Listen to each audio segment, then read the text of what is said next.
As you know, COVID-19 is adding more stress to an already overburdened public education system, from lost school time to rising dropout rates to teachers lost to the system. Many educators are scrambling to make up for lost time currently, with exams just a few weeks away as we head towards the end of the year. Well, joining us now here on the Midday View on eNCA as we continue our focus on the public education system is the Gauteng Education MEC Panayaza Lesufi. Mr. Lesufi, good afternoon. Thank you very much, MEC, for coming in, making time to come and talk to us as we focus on the COVID-19 impact on public education system, which already was overburdened by other challenges. Can I just begin where our reporter Mangoba Mchunu ended in Soweto a short while ago? He was talking about some of the concerns by parents. They were raising several of them. Two that stood out for me was lost time. How do you catch up? How does the system catch up? And secondly, safety, not just in terms of from criminal activity, but also in terms of COVID-19 protocols. How do you respond to that? Thank you so much, Braden, for the opportunity. We truly appreciate that. And we really appreciate that we are putting the spotlight on education. It's something that is very important for the development of the country, also for the increase of our skills base. Indeed, the two issues that have been touched are very, very difficult issues. Let me start with the security one. We are an education institution. We need to provide education, but we call upon institutions that have the capacity and the mandate to protect us, to be the one that provides that protection. Because if we're going to take resources that are meant to educate our children, and we have to spread them to ensure that there are security guards, there are people with weapons, that detector metals and the other thing, you will see that we'll lose focus of our mandate. That is why we really feel that those that have that particular mandate are the ones that must provide support. But in terms of lost time, Braden, we are facing a catastrophe. If we can't avoid it, we'll have a generation that might not have got education, have gone to school. You can't have a situation where children will go to school once in a week or 4 times in a month. If you translate that into a year, where we're supposed to have almost 298 days in class, and we have half of that, I can tell you is going to be a disaster that the country cannot afford. What we are appreciative of is that the Minister of Education has given us the go-ahead to return the lower grades, that is the primary school. That we appreciate, but we really believe the Minister now must take a decision to also bring back the high school, because the figures that we have at our disposal, it's quite clear that our schools are not super spreaders. The other thing which is very important that we really believe the National Coronavirus Command Center must review is the social distancing limitation, because with the social distancing limitation that we have for 1 meter, the status quo remains the same. Even though the minister have taken that decision that children must come back, I can tell you in Gauteng, out of the almost 1,400 schools, primary schools that needed to bring all their children, almost half could not bring their old children, even though we said all of them must come back. They're still rotating because of space and also because of overcrowding. So you'd like to see that 1 meter social distancing being reduced to be able to accommodate more children. At the same time, at the high school level, you want the pupils to return. And lost time, it is what it is. It's gone. What kind of solutions do you think could be put into place to at least close the gap? But then last year, during this period that we're in now, the month of September, we anticipated that we have lost 3 years of schooling. We got a new report now last week with the national minister. That 3 years has been extended to 5 years. So that is why I'm saying it's a catastrophe that we need to avoid, because if we have 5 years of schooling that has been lost, I can tell you, the country can't afford that. The only way then, it would seem to me, is to get, pardon the expression, the bums on the seat. So you need the pupils back in class in their numbers. And then you might want to maybe looking at a situation where you tweak the curriculum somehow or not. Is the recovery component of it. I think that's the part that you raised on. We need to recover with speed. It simply means that we can't afford the luxury of saying schooling starts at 9, it ends at 2. We either start at 8 and end at 4 and incorporate all the things that we need to incorporate. it means that you need to bring additional educators.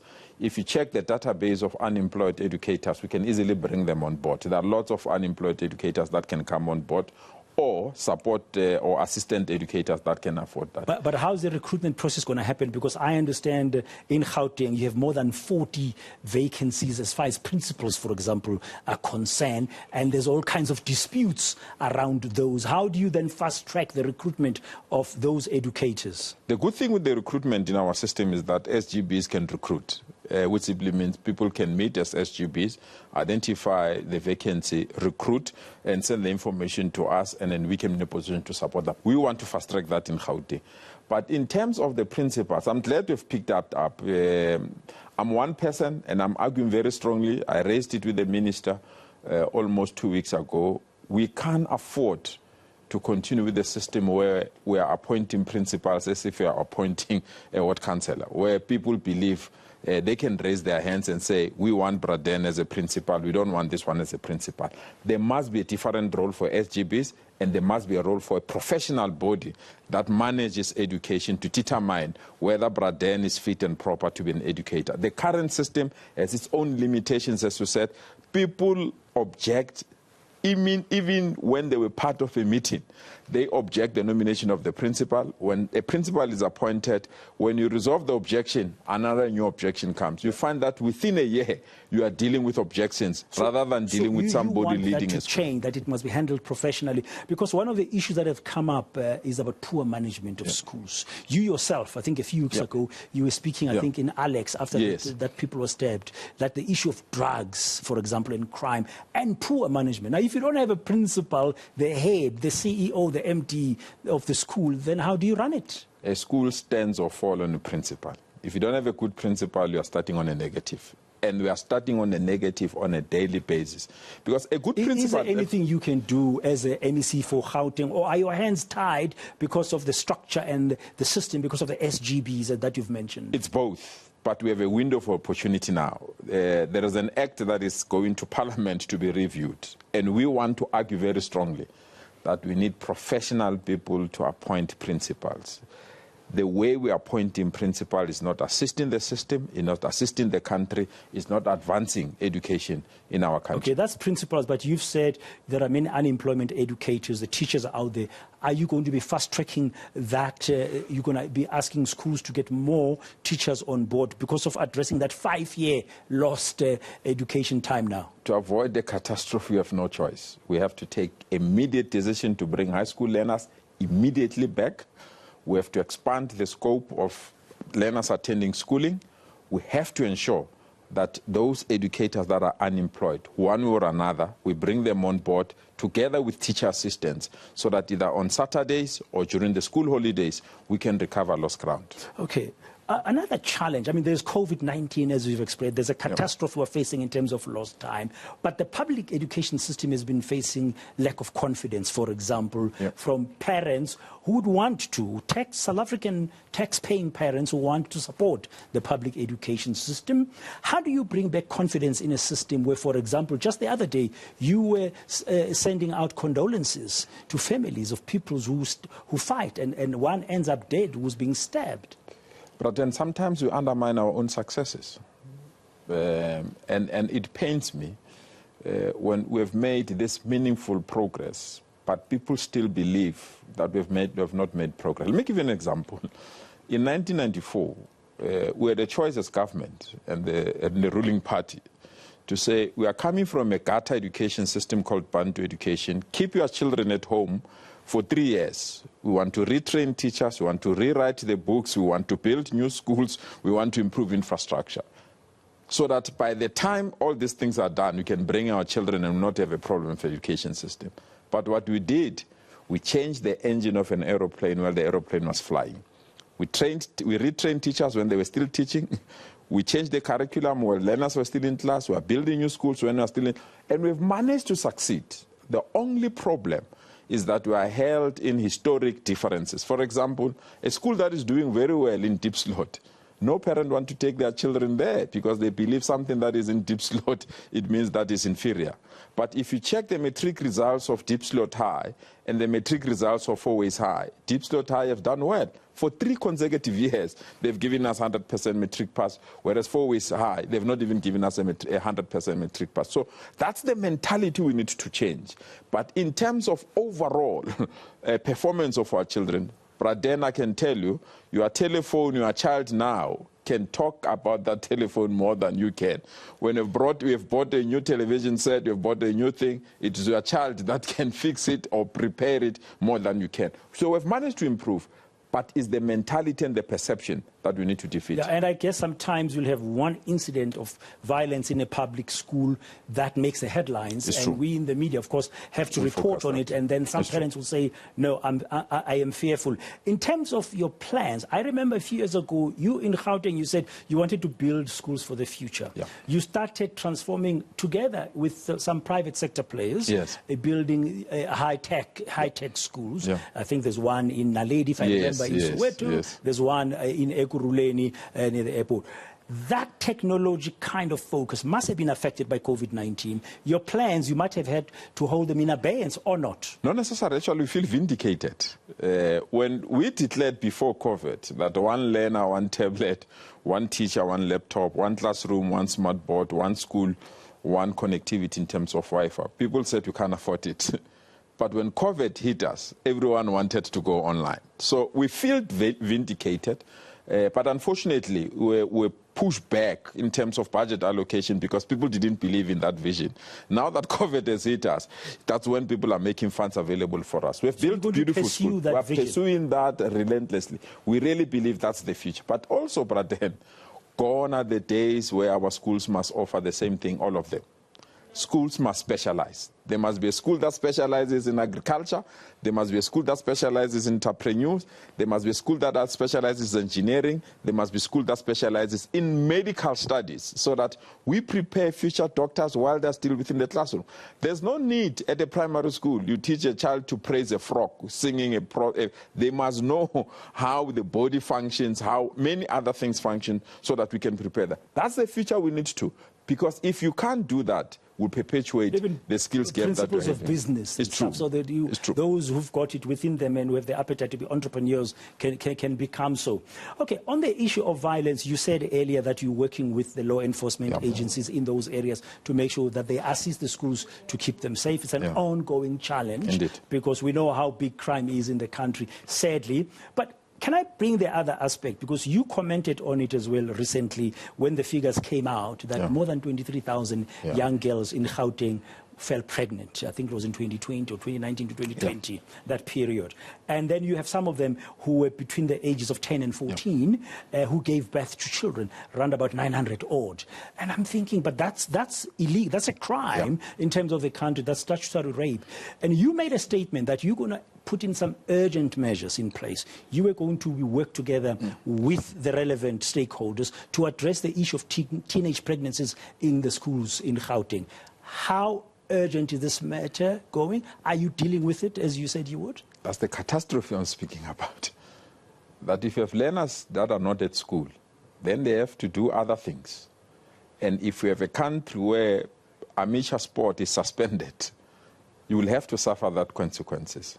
If we have libraries closed, we have children that have to do other things. So we have to overhaul the entire system. I'm happy and excited. Yesterday I had a session with Love Life. I had sessions with NGOs that are saying, we are ready to come and assist you. Because if you can't do that, we're going to have a serious problem as a country. Would you have wanted the president to go down to level 1 now? Not necessarily. I think the balance that the president took was appropriate. You have to be cautious. But you must not be excited. From what you're saying, as a parent, I know it's a tough one. I mean, you're caught between a rock and a hard place. You want the bums in the seats in the classrooms, and you want to avoid teenage pregnancies, as an example, but you are under level 2 restrictions, and you've got social distancing limitations. You should have welcomed more relaxation, shouldn't you? No. The level 2 is fine, because when we started with level 3 and opened the grade R, the grade R to grade 7, we wanted to check whether they're super spreaders. Now we are convinced they're not.